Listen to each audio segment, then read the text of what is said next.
이 때문에 일본은 중국인 대상으로 온라인 비자 신청 제도를 만들었고, 또 지난 8월부터는 중국인의 편의를 위해 일본 현지 택시를 활용한 중국어 모빌리티 서비스를 시작했습니다. 실제로 이러한 조치 후 중국인 일본 여행이 늘어났습니다. 중국 국경절 연휴 10월 1일부터 7일까지 가장 선호되는 해외 여행지는 일본이라고 조사되었습니다.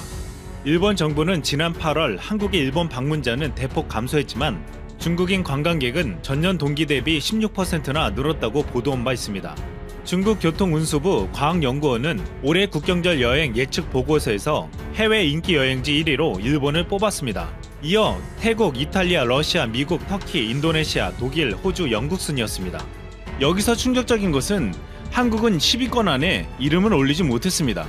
2017년 사드 보복 이전에 한 중국 여론조사에서 한국은 올해 희망여행지 3위를 기록한 바 있었으나 사드 보복 이후 16위까지 떨어졌습니다. 그런데 사드 사태 이후 중국은 공식적으로 한한령을 풀었다고 했지만 중국인들의 한국 단체 관광이 여전히 막혀있고 온라인 여행사들의 한국 상품 취급도 아직도 금지되어 있습니다. 중국에서 한국에 대한 관광이 거의 금지되다시피 했기에 가장 가까운 일본 여행이 늘고 있는 가장 큰 이유가 되고 있습니다. 그런데 일본이 기대했던 것도 잠시 중국인들이 일본에 와서 돈을 잘 쓰지 않을 거란 전망이 나오고 있습니다. 유한화 약세 현상이 지속되고 있기 때문입니다. 미쓰비시 UFJ 모건 스탠리 증권은 유한화 환율이 10% 떨어질 경우 중국 관광객 1인당 지출액은 29,000엔, 약 32만원이 줄어들 것으로 분석했습니다.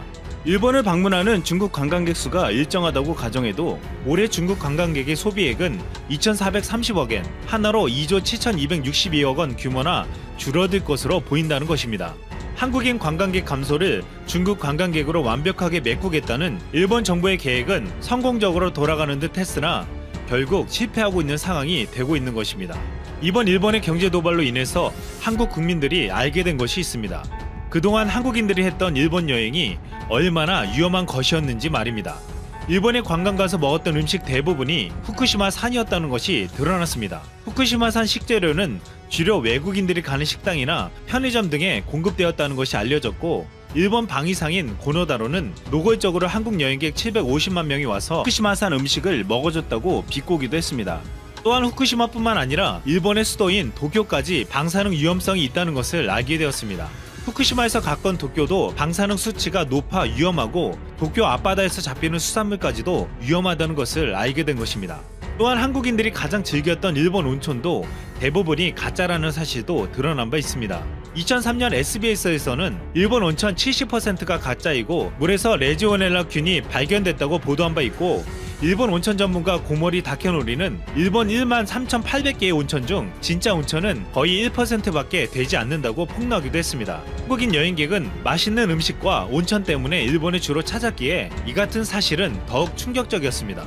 우리나라는 이번 일본의 경제 도발을 통해서 일본의 실체를 알게 된 것입니다. 이제 한국이 찾지 않는 일본을 사드 보복으로 인해 한국에 오지 않는 중국인들이 채우고 있습니다. 중국은 언론 통제가 심하기 때문에 일본 방사능에 대한 보도를 거의 하지 않고 있어 아무런 위험성을 알지 못하고 있습니다. 일본과 중국은 한때 영토 분쟁으로 심한 갈등을 겪었으나 최근에는 경제협력을 통해서 우호관계를 증진시키려고 하고 있습니다. 일본은 세계 제2의 경제대국이 된 중국과의 경제협력과 안보상 큰 위협인 북한의 영향력을 가진 중국과 협력이 중요해졌고, 중국은 미중 무역 전쟁에서 미국과 충돌하고 있기에 일본과도 등을 지면 힘든 상황을 맞이할 수 있다는 우려가 있습니다. 또한 일본은 중국과 1대1로 사업에 협력하겠다고 했습니다. 이 같은 이유 때문에 중국 정부는 일본에 대한 공격을 하지 않고 있습니다. 최근 한국에서 제기한 도쿄올림픽의 방사능 위험성은 물론 우객이나 일본 관광에 대한 위험성을 중국에서는 제대로 보도하지 않고 있습니다. 우리나라 국민들은 일본의 방사능에 대한 위험성을 알게 되었지만 대부분의 일본과 중국 국민들은 제대로 알고 있지 못하고 있습니다. 중국과 일본 모두 언론 통제가 심하기 때문입니다. 결국 중국은 사드 보복으로 한국 여행 대신 일본 여행을 가면서 위험에 노출되게 되었고, 한국은 일본의 경제 보복으로 일본 여행을 안 가게 되어 위험을 피하게 되었습니다. 일본의 국립감염증연구소가 충격적인 발표를 했습니다. 지금 심상치 않는 일본의 확인 상태를 보면서 그동안 추적하고 분석한 C19 유전자 분석에 관한 내용입니다. 놀라운 사실은 아베 때문에 결국 새로운 확산이 급속하게 진행된 것이라는 사실이 확인된 것입니다. 소름 끼치도록 분명하게 확인되고 증명되어 버린 아베의 무책임한 결정이라는 것입니다. 그리고 아직도 팩터 X로 횡설수설하는 교수는 연일 기자회견을 열면서 말도 안 되는 선전을 하고 다닌다고 합니다. 참 놀라운 오늘의 일본 소식입니다. 오늘 일본의 국립감염증연구소에서 충격적인 발표를 했습니다. 지금 일본에는 새로운 종류의 유전자 배열을 가진 C19 바이러스가 6월 이후에 전국으로 확산되고 있다는 것입니다. 국립감염증연구소의 발표에 의하면 도쿄에서 지방으로 신속하게 확산되고 있는 C19의 유전자는 전혀 생각하지 못한 변종의 바이러스일지도 모른다는 예상을 했는데 그 예측이 맞았다는 것입니다. 국립감염증연구소는 3월의 확산은 유럽 계통의 유전자 배열을 가진 바이러스에 의한 클러스터가 전국적으로 발생했고 이는 5월 하순부터 일단 수습되는 과정이었다. 그런데 6월 중순부터 갑자기 도쿄를 중심으로 새로운 종류의 유전자 배열의 C19가 나타났고 현재 급속하게 증가하는 전국의 최종 판정자들은 대부분이 이 새로운 유형에 속한다고 밝혔습니다. 이 소식에 충격을 받은 네티즌들은 더 정확한 정보를 공개해라. 누구도 믿을 수가 없다. 백신을 새로 개발해야 하느냐? 왜 이런 정보를 아베는 말을 하지 않느냐?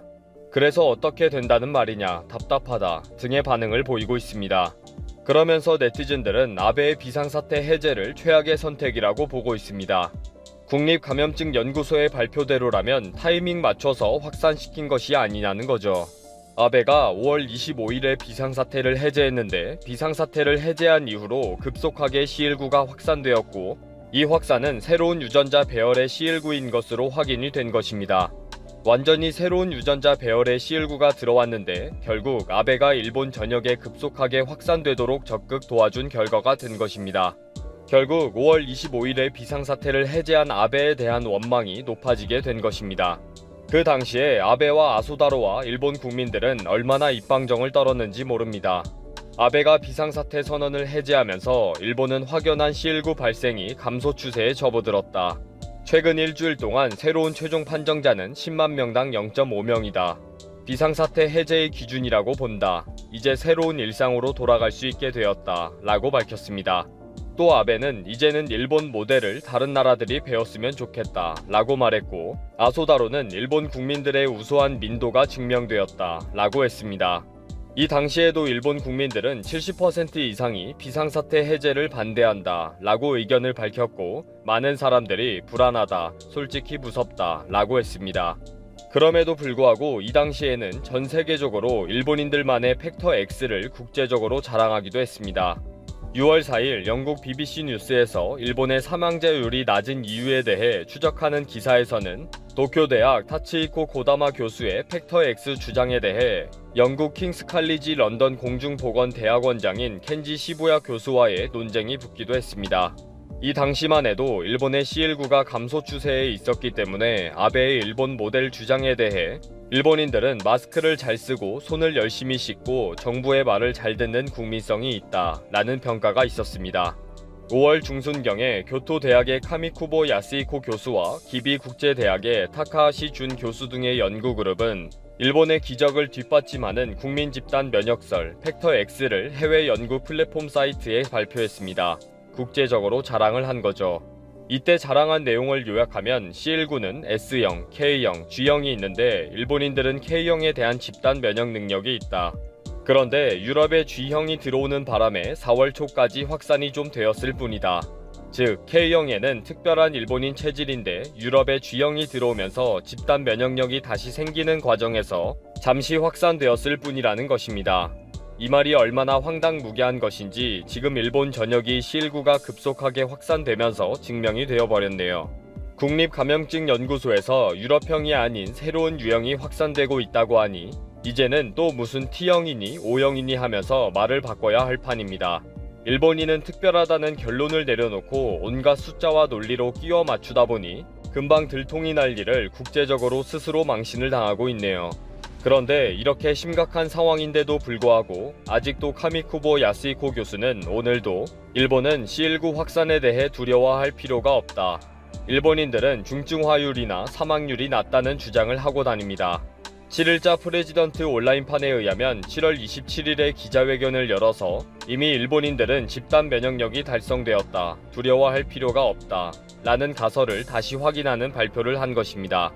이런 학자들이 아베의 비상사태 해제를 지지하고 고투 여행 캠페인을 찬성하고 다니는 거죠. 이런 말도 안 되는 일본 교수들과는 별개로 전 세계 과학자들은 부지런히 유전자 배열을 확인하고 있습니다.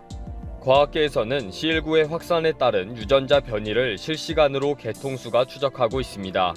동물이나 식물의 진화 과정을 나무의 줄기와 가지의 관계도로 나타난 개통수는 C19가 나라에서 나라로 전파되어 가는 과정을 파악하는 데에 도움을 주고 있습니다. 2월 하순에 브라질 과학자들이 최초로 C19 신규 확진자의 유전자 배열을 해독했는데 이 사람은 이탈리아 북부 롬바르디아 지역에서 전파되었기 때문에 중국에서 거쳐온 C19라는 것을 확인한 것입니다. 이런 유전자 데이터의 변화는 넥스트 스트레인이라는 웹사이트에서 추적하고 있습니다. 게놈 데이터의 과학적 공중위생적 가능성을 활용하기 위해 전 세계 과학자들이 신속하게 데이터를 투고하면서 만들어지는 오픈소스의 활동입니다. 이런 활동을 통해 체계적으로 백신과 치료제 개발에 협력하고 있는데 아직도 팩터 X이니 집단 면역이니 하면서 일본 국민들을 방치하는 아베와 교수네요. 안녕하세요, 트래블티브. 오늘은 도쿄올림픽 결국 화해를 쓰게 되는 대참사 논란이라는 주제로 이야기해보겠습니다. 5G 올림픽을 만들고자 했던 일본이 화해를 쓰게 될 가능성도 있어 일본 당국을 긴장하게 만들고 있습니다. 왜냐하면 화해를 도쿄올림픽에 도입하는 것은 전혀 일본 당국의 의지가 아닐 뿐만 아니라 잘못했다가 미국의 신경을 크게 자극할 수도 있기 때문입니다. 만약 일본이 화해를 도쿄올림픽에 도입하게 된다면 올림픽 내내 관련 이슈가 뒤따르며 화해를 국제적으로 광고해주는 꼴이 되기 때문에 미중 무역전쟁으로 연일 화해를 제재하고 있는 미국 입장에서는 전혀 반가운 일이 아니기 때문입니다. 그럼에도 불구하고 일본은 화해를 도입할 수도 있다는 딜레마에 빠져 있는데요. 왜 이런 험난한 국제정세 가운데 일본에서 화해 5G를 도입해야 하냐는 반문을 할 수 있는데 바로 그것은 한국과의 갈등이 갈수록 깊어지고 있기 때문입니다. 다름 아니라 일본은 한국 기업인 삼성전자나 KT와의 협력을 통해 5G 올림픽으로 만들고자 했던 구상을 해왔기 때문입니다. 그러나 일본 정부는 계속해서 한국 기업체를 견제하고 있습니다. 특히 삼성전자의 반도체 주요 세계 품목에 대해서도 매우 제한적으로 수출 허가를 하고 있으며 액체 불화수의 경우엔 허가를 내주지 않고 있습니다. 이러한 상황에 한국 기업들이 일본 당국이 구상하는 올림픽에 순순히 협조를 한다는 것은 어려울 수 있는 것입니다. 또한 한국 정부의 입장도 도쿄올림픽에 대해 공세로 전환하여 후쿠시마산 식재료 유통 여부를 비롯하여 원전 오염수 방출 등 도쿄올림픽의 아킬레스건인 후쿠시마에 대해 지속적인 국제 여론전을 펴고 있는 상황입니다. 이런 가운데 일본 정부가 삼성과 KT 같은 한국 기업을 통한 5G 올림픽을 구상한다는 것은 앞뒤가 맞지 않습니다. 그럼에도 불구하고 현재 올림픽이 1년가량 남은 상황에서 만약 한국과의 협력이 결렬될 경우에 실질적으로 도쿄올림픽에 투입될 자원은 화웨이밖에 없을 것으로 제기되고 있습니다. 다른 업체들도 있겠지만 현재는 시간이 얼마 남지 않아서 도쿄올림픽이 요구하는 스펙을 맞춰줄 것은 삼성이나 화웨이가 유일할 것으로 업계에서는 이야기되고 있습니다. 그런데 앞서 언급한 것처럼 일본은 미일 무역협상으로 굉장히 중요한 지점에 서 있습니다. 게다가 현재 일본에서는 쓸데없는 옥수수 구매 등 미국 퍼주기 논란으로 여론이 굉장히 좋지 않기 때문에 여기서 화웨이를 올림픽 네트워크 파트너로 선정을 해버린다면 미국의 괜한 시비거리를 만들어줄 수도 있습니다. 특히 미국은 현재 일본이 소고기나 옥수수를 사줬으니 그 대가로 자동차 관세 2.5%를 철폐해달라고 했지만 미국은 그에 대해 묵묵부답이며 거절은 안 했으나 시간을 계속 끌고 있습니다. 도널드 트럼프 대통령은 누누이 일본 자동차 회사가 미국에서 돈을 긁어가고 미국 차는 일본에 없다며 지속적인 불만을 나타냈기 때문입니다. 따라서 일각에서는 만약 삼성전자와의 마찰 등으로 인해 5G 올림픽을 화웨이로 돌릴 바에야 일본에서는 아예 5G 올림픽을 포기할 수도 있다는 전망까지도 제기하고 있는 등 현재 첨예한 국제사회 대립 가운데 어려운 입장에 처해 있다는 소식이 들려오고 있습니다. 그렇지만 일본 정부는 한국 기업에 대한 제재는 절대로 풀어줄 생각이 없기 때문에 한국 정부의 5G 올림픽에 대한 움직임을 예의주시하고 있는 상황입니다. 특히 수출 규제 이후에 일본의 손해가 한국보다 더 심하다는 분석이 잇따라 제시되면서 일본의 이러한 고집이 언제까지 계속될지 귀추가 주목되고 있습니다.